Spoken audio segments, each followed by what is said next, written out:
안녕하십니까. 더불어민주당 부평구을 국회의원 박선원입니다. 오늘은 김민석 국무총리 후보자 인사청문회 특별위원회의 위원 자격으로 이 자리에 섰습니다. 국민의힘은 김민석 후보자의 무차별적인 의혹 제기를 하기 이전 해당 정당의 위원회 재산 증식부터 밝히시기 바랍니다. 공정과 상식의 잣대는 스스로에게 먼저 적용하십시오. 존경하는 국민 여러분, 최근 총리 인사청문위원인 국민의힘 주진우 의원이 김민석 총리 후보자에 대해 재산 형성과 채무 변제 의혹 제기 그리고 무차별적인 정치 공세를 반복하고 있습니다. 마치 자신은 아무런 죄가 없느냐, 아무런 흠결이 없느냐, 도덕적 우위를 자처하며 심판의 칼날을 휘두르는 듯 합니다. 그러나 정작 주진우 의원 본인 자신의 재산 형성과 사인 간의 채무 등에 대한 의혹은 해소되지 않고 있습니다. 오늘 이 자리를 통해 몇 가지 점을 분명히 지적하고자 합니다. 2024년 4월 26일 기준 공직자 재산 신고상 주진우 의원 본인 재산은 엄청납니다. 본인과 가족 명의로 신고된 재산 액수가 무려 총 70여 원에 해당합니다. 자그마치 김민석 후보자의 35배, 3,500%에 해당하는 어마어마한 액수입니다. 이 중 부동산은 약 40억 원, 예금과 현금, 주식 등 동산이 물경 31억 원, 차량이 1억 원 등입니다. 20년 가까이 공직에만 있었다는 사람이 도대체 검사 월급이 얼마나 된다고 생활비 다 쓰고 남으면 뭘 저금할 게 있다고 70억 원의 재산을 모을 수 있습니까? 김민석 후보자 가족 전체 재산은 약 2억 원인데 주진우 의원 가족 재산은 작년 7개월 동안 단 7개월 동안 2억 4천만 원이 늘었습니다. 김민석 후보자 가족 재산 전부인 2억 원의 120%에 해당하는 돈을 단 7개월 만에 불린 것입니다. 2025년 3월 등록된 공직자 재산 신고액을 기준으로 본인 예금은 5억 5천만 원, 배우자 예금 6억 6천만 원, 장남 예금은 1년에 4천만 원이 늘어서 자그마치 7억 8천만 원에 해당합니다.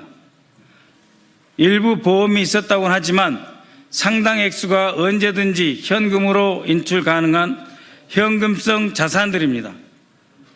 이렇게 많은 현금성 자산을 가지고 있는 주진우 의원이 2024년에 사인 간의 채무는 1억 원, 배우자 1억 8천억 원이 있습니다. 합치면 2억 8천만 원입니다. 김민석 후보자 사인 간의 채무 4천만 원이 있었다. 지금 있는 것이 아니고 있었다. 8천만 원이 있었는데 다 갚았다. 그걸 시비 삼고 있는 현금성 자산 약 30억 원에 달하는 돈을 가진 사람이 채무가 부부 합쳐 2억 8천만 원이 있습니다. 그러면 주진우 방식대로 물어보겠습니다.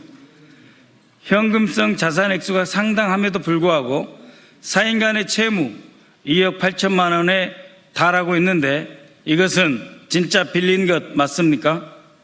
또 1억 원에 대해 상환했다고 되어 있는데 무슨 돈으로 어떤 소득으로 갚았습니까?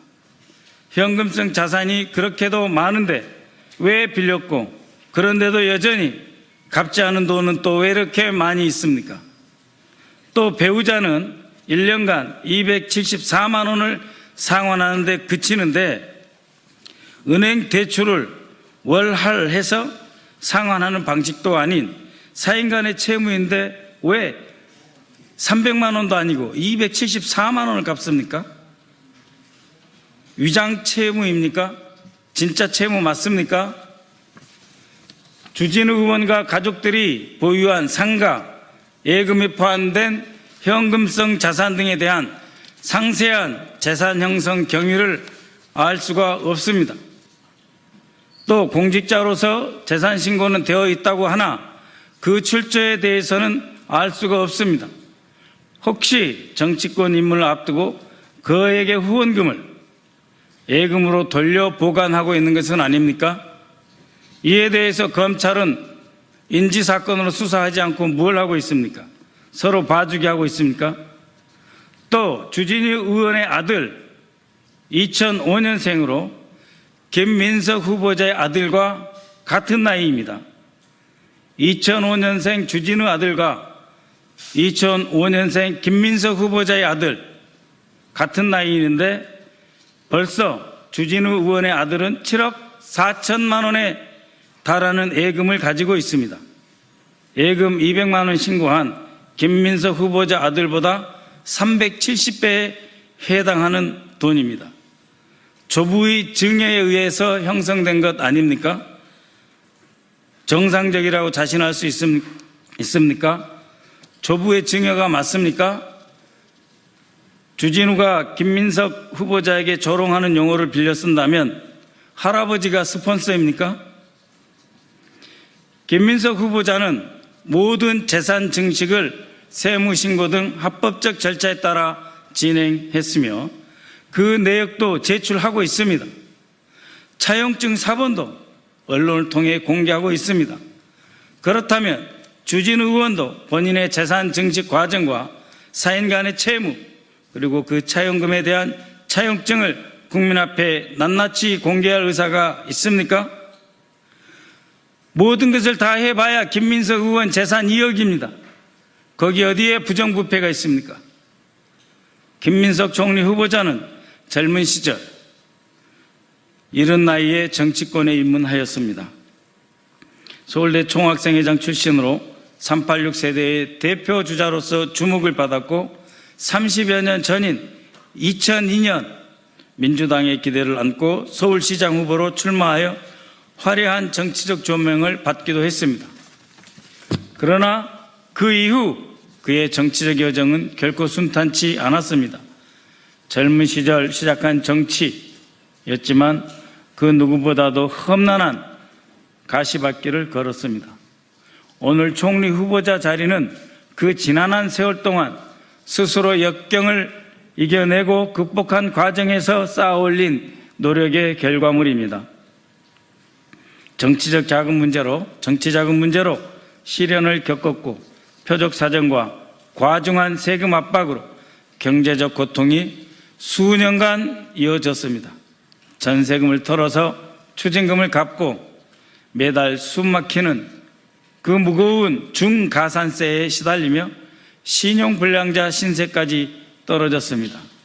낙선과 정치 복귀를 반복하며 수많은 좌절과 실패를 맛보아야 했습니다. 화려하게 시작했지만 결코 쉽지 않았던 시간들, 그 시간 속에 누구도 김민석 후보자가 정치적으로 재기할 수 있을 것이다 라고 생각조차 하지 못했을 그럴 시간들이었습니다. 그러나 포기하지 않고 묵묵히 견뎌 마침내 국민 앞에 다시 선 사람, 그것이 오늘 우리가 바라보는 김민석 총리 후보자의 모습입니다. 그 긴 시간 동안 그는 누구보다 외로웠습니다. 정치적 후광 없이 거대한 조직이나 스폰서에 기대지 않고 스스로 버텨냈습니다. 주변 지인의 인간적 도움 이외에 기댈 곳조차 없었습니다. 정치적 미래가 불투명한 시기에도 끝까지 책임을 회피하지 않고 모든 추징금과 세금을 완납하며 자신과 가족을 지키기 위해 싸워온 사람입니다. 김민석 후보자는 과거 사건에 대해 사법적 심판을 이미 받았습니다. 처벌받을 만큼 받고 고통받을 만큼 받았습니다. 벌금형을 수용하며 법적 책임을 졌습니다. 전세금을 털어가며 2억 원의 추징금을 성실하게 납부했고 동일 사안에 대해 매월 140만 원에 달하는 중가산 증여세도 납부했습니다. 20여 년 가까운 세월 야인으로 지내면서 정치적 책임까지도 졌습니다. 그런 모습을 주진우 의원이 피식하며 웃어 비웃을 수 있습니까?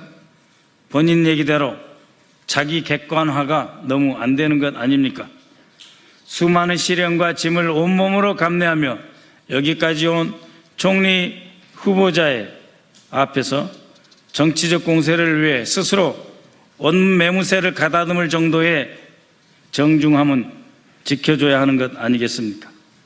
국민의힘 주진우 의원께 촉구합니다. 정치적 도덕성을 말하려면 스스로의 거울부터 먼저 들여다보아야 합니다. 남의 상처를 발판 삼아서 자신의 정치적 이익을 쌓으려는 저렴한 공격은 국민의 상식과 공감을 얻을 수 없습니다.